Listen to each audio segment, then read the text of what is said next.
Hello साथियों, आप सभी का स्वागत है आपके अपने चहेते यूट्यूब चैनल कॉमर्सपुर में। मैं आपका साथी मुकर्रम जिया।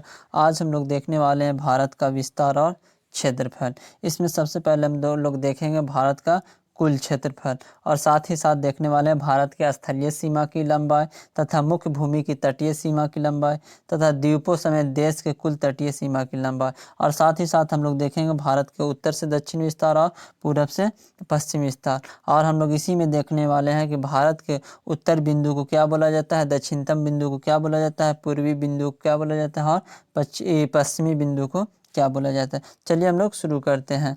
तो भारत का कुल क्षेत्रफल जो है वो 32,87,263 किलोमीटर स्क्वायर है। भारत का कुल क्षेत्रफल जो है वो 32,87,263 किलोमीटर स्क्वायर है।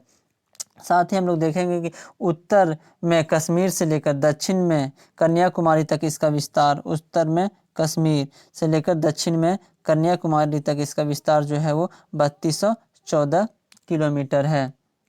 तथा हम लोग देखेंगे पूरब में आपका अरुणाचल प्रदेश से लेकर पश्चिम में कच्छ तक यानी कच्छ गुजरात में इसका जो विस्तार है वो 2933 किलोमीटर है। तो इसका उत्तर से दक्षिण विस्तार 3214 किलोमीटर और पूरब से पश्चिम विस्तार आपका 2933 किलोमीटर है। अब हम लोग देखने वाले हैं इसके उत्तर बिंदु को क्या बोला जाता है। तो इसका उत्तर बिंदु को इंदिरा कौल बोला जाता है जो आपका लद्दाख में स्थित है।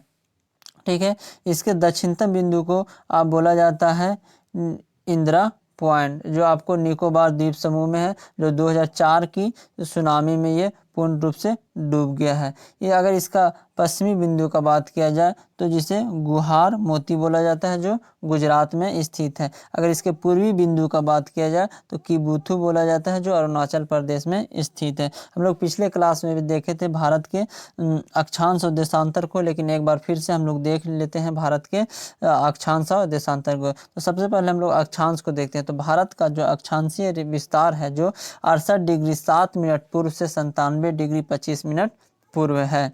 अगर इसका देशांतर का बात किया जाए तो देशांतर जो है वो 8 डिग्री 4 मिनट उत्तर से लेकर आपको 37 डिग्री 6 मिनट उत्तर के बीच में स्थित है। अब हम लोग देखेंगे इसका जो है वो स्थलीय सीमा की लंबाई की, भारत के कुल स्थलीय सीमा की लंबाई कितना है और हम लोग देखेंगे भारत की तटीय सीमा की लंबाई। तो चलिए हम लोग देखते हैं सबसे पहले स्थलीय सीमा की लंबाई। तो हम आपको स्क्रीन पे दिखाई दे रहा होगा, जो हम पेनिंग कर रहे हैं आपको ये दिखाई दे रहा होगा। ये हम लोग स्थलीय भाग को पेनिंग कर रहे हैं, जो भारत के स्थलीय भाग की भाग को हम लोग देख रहे हैं। तो भारत के स्थलीय सीमा की लंबाई जो है वो 15,200 किलोमीटर है। अब हम लोग देखने वाले हैं भारत के तटीय सीमा की लंबाई। तो भारत के तटीय सीमा की लंबाई जो है वो 6100 किलोमीटर है। अगर हम इसमें द्वीप को भी मिला दें तो भारत के अस्थायी तटीय सीमा की लंबाई हो जाएगा आपका 7516 किलोमीटर। इसी तरह भारत की सीमा की कुल लंबाई यानी स्थलीय और तटीय सीमा की लंबाई को अगर देखा जाए तो 22,716 किलोमीटर है कुल लंबाई। अगर केवल स्थलीय सीमा की लंबाई बोला जाए तो 15,200 किलोमीटर, केवल तट का बात किया जाए तो 6100 किलोमीटर, अगर इसमें द्वीप समूह को मिलाकर तटीय सीमा की लंबाई बात किया जाए तो 7516 किलोमीटर है। अब हम लोग देखने वाले हैं कि भारत जो है वो पाकिस्तान, चाइना, नेपाल, भूटान, म्यांमार और बांग्लादेश के साथ जो सीमा बनाती है वो कितना किलोमीटर सीमा बनाती है। तो भारत और पाकिस्तान जो सीमा बनाती है वो 3323 किलोमीटर। ठीक है। भारत और अफगानिस्तान जो सीमा रेखा बनाती है वो 106 किलोमीटर। भारत और चाइना का जो सीमा रेखा है वो 3488 किलोमीटर है। भारत और नेपाल का सीमा जो है वो 1751 किलोमीटर है। भारत और भूटान का जो सीमा रेखा है वो 699 किलोमीटर है। भारत और म्यांमार के जो सीमा रेखा है वो 1643 किलोमीटर है। और भारत और बांग्लादेश के साथ जो सीमा बनाती है वो 4,996.7 किलोमीटर है। तो सबसे ज़्यादा जो है वो सीमा रेखा बना रही है वो बांग्लादेश के साथ भारत।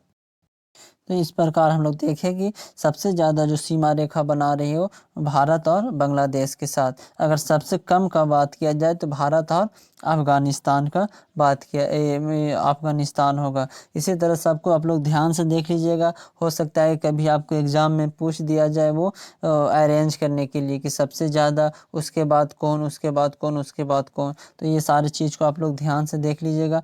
अब हम लोग देखेंगे इसमें कि जो भारत और पाकिस्तान की जो सीमा रेखा बनाती है उसे क्या बोला जाता है। तो भारत और पाकिस्तान की जो सीमा रेखा है, यहाँ पे आपको दिखाई दे रहा होगा, ये रेड लाल कलर में, लाल रंग में आपको दिखाई दे रहा होगा, ये भारत और ये पाकिस्तान के बीच सीमा रेखा है, इसे रेड क्लिफ बोला जाता है। आपको यहाँ पे अफ़गानिस्तान और पाकिस्तान के बीच में एक सीमा रेखा दिखाई दे रहा होगा, इसे डुरंड रेखा बोला जाता है। पहले ये भारत के साथ था जब पाकिस्तान का बंटवारा नहीं हुआ था, लेकिन जब पाकिस्तान का बंटवारा हो गया तो ये जो डुरंड लाइन है वो अफ़गानिस्तान और पाकिस्तान के बीच में है। आपको एक कश्मीर वाला में एक LOC का लाइन दिखाई दे रहा होगा, यहाँ लाइन ऑफ कंट्रोल, ये पाकिस्तान का, और LAC line of actual control, ये भारत और चाइना के बीच में, ठीक है। और यहाँ पे आपको एक लाइन दिखाई दे रहा होगा, वो भारत और जो है आपका चाइना के बीच में है, जिसे मैकमोहन रेखा कहा जाता है। Thank you for watching this video.